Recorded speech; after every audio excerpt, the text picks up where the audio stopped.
2005 മുതൽ 2017 വരെ CPIM-ന്റെ സമുന്നതനായ നേതാവായിരുന്ന ഒരാൾ ഇന്ത്യയുടെ രാജ്യസഭയിൽ അംഗമായിരുന്നു.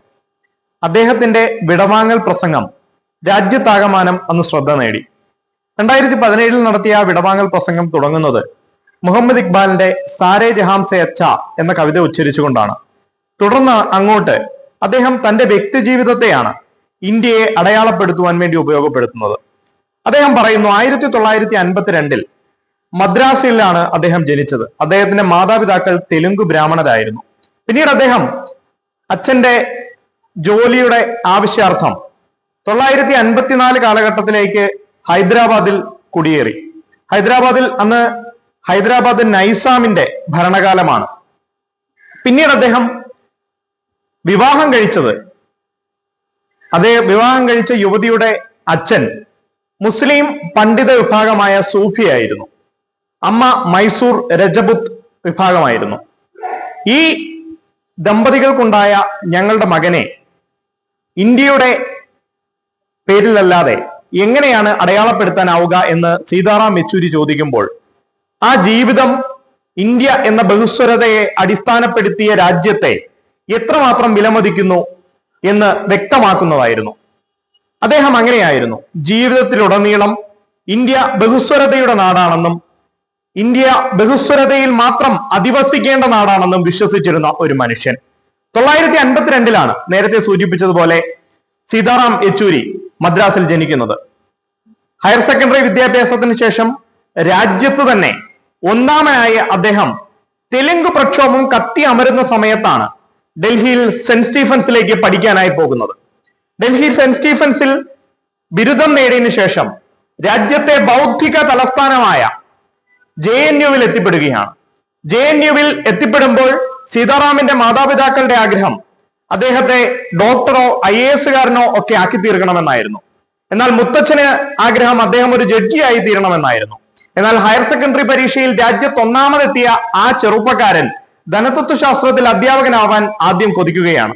എന്നാൽ വിധി അങ്ങനെയും അദ്ദേഹത്തെ മാറ്റി തീർത്തില്ല.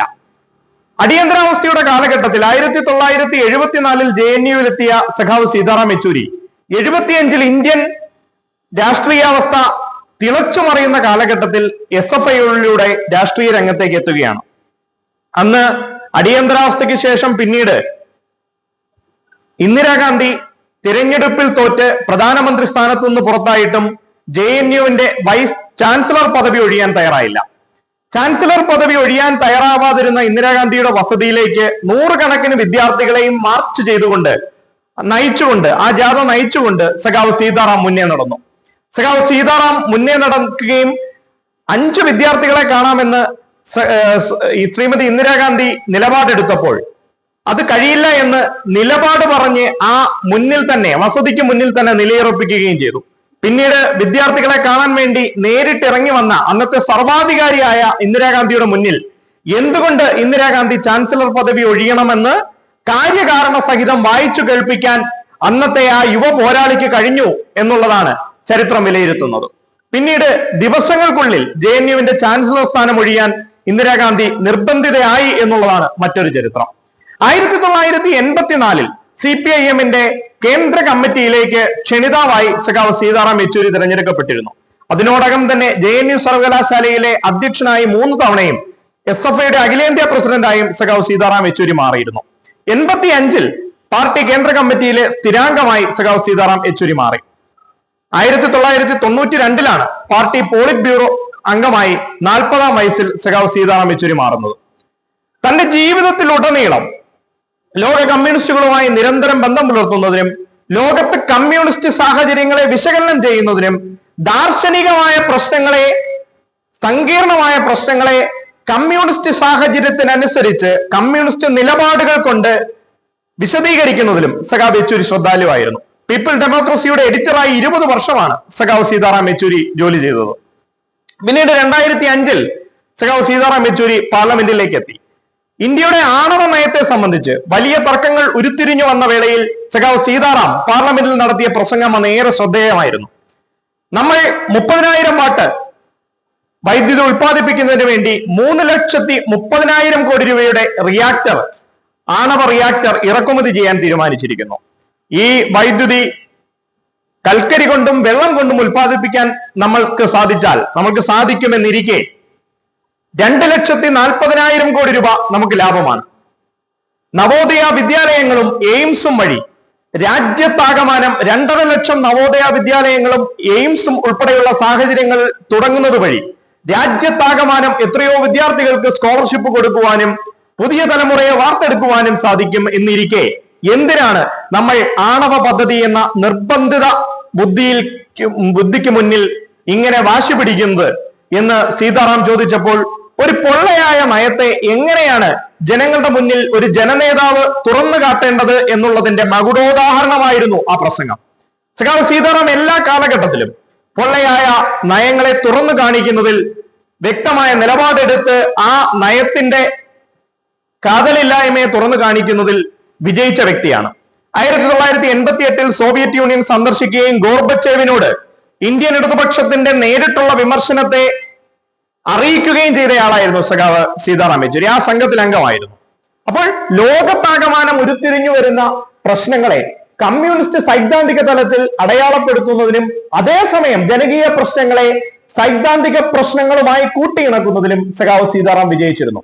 2017 അദ്ദേഹം രാജ്യസഭയിൽ നിന്ന് വിടവാങ്ങുന്നത്. അതിനു മുമ്പ് 2015 21ാം പാർട്ടി കോൺഗ്രസിൽ അദ്ദേഹം CPIM-ന്റെ ജനറൽ സെക്രട്ടറിയായി വിശാഖപട്ടണത്ത് നടന്ന പാർട്ടി കോൺഗ്രസിൽ തെരഞ്ഞെടുക്കപ്പെട്ടു.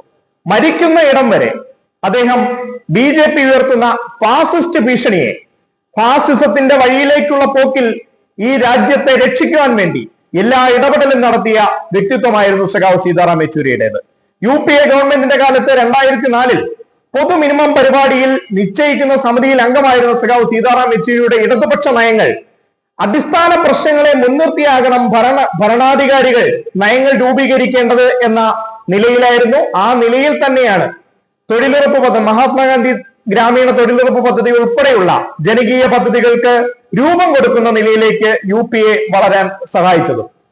അപ്പോൾ അവസാന ശ്വാസം വരെ തന്റെ ഭരണഘടനയാണ് ഈ രാജ്യത്തെ മുന്നേറ്റ് നയിക്കേണ്ടതെന്നും ഭരണഘടനയാണ് സെന്റ് സ്റ്റീഫൻസ് കോളേജിലേക്ക് ഒരു ഹയർ സെക്കൻഡറി തലത്തിലെ സാധാരണ വിദ്യാർത്ഥിയിൽ നിന്ന് സെന്റ് സ്റ്റീഫൻസ് പോലെയുള്ള ഒരു കോളേജിലേക്ക് പഠിക്കാൻ തന്നെ പ്രാപ്തനാക്കിയതെന്നും ഭരണഘടനയാണ് മറ്റൊരു മതത്തിൽ നിന്നുള്ള ഒരു പെൺകുട്ടിയെ വിവാഹം കഴിക്കുന്നതിന് തനിക്ക് സാധ്യമാക്കിയതെന്നും സഖാവ് സീതാറാം യെച്ചൂരി വിശ്വസിച്ചിരുന്നു. ഒരുപക്ഷെ രാജ്യം കണ്ട ഏറ്റവും വലിയ സാമ്പത്തിക ശാസ്ത്രജ്ഞനാവേണ്ടിയിരുന്ന ആളായിരുന്നു സഖാവ് സീതാറാം യെച്ചൂരി. വ്യക്തി ജീവിതത്തിലെ ഇഷ്ടാനിഷ്ടങ്ങളെല്ലാം ഒരുപക്ഷെ അദ്ദേഹം മാറ്റിവെച്ച് കാണും. പക്ഷെ അവസാന നിമിഷം വരെ ലോക്കൽ ട്രെയിനുകളിലെ തേർഡ് ക്ലാസ് കമ്പാർട്ട്മെന്റുകളുടെ ഫുട്പാത്തിൽ ഇരുന്ന് പോലും യാത്ര ചെയ്ത കാലത്തെ പറ്റി, പാർട്ടി ഓഫീസുകളിൽ ബെഞ്ചുകൾ കൂട്ടിയിട്ട് ഉറങ്ങിയിരുന്ന കാലത്തെ പറ്റി എല്ലാം സീതാറാം യെച്ചൂരി വാചാലനായിട്ടുണ്ട്. അദ്ദേഹത്തിന്റെ ജീവിതം തന്നെയായിരുന്നു അദ്ദേഹത്തിന്റെ സന്ദേശം. മഹാത്മാഗാന്ധി പറഞ്ഞതുപോലെ ജീവിതം തന്നെ സന്ദേശമാക്കിയ ഒരു കമ്മ്യൂണിസ്റ്റ് വിടവാങ്ങിയിട്ട് 1 വർഷമാകുന്നു. അദ്ദേഹത്തിന്റെ ഓർമ്മകൾക്ക് മുമ്പിൽ പ്രണാമം അർപ്പിക്കുന്നു.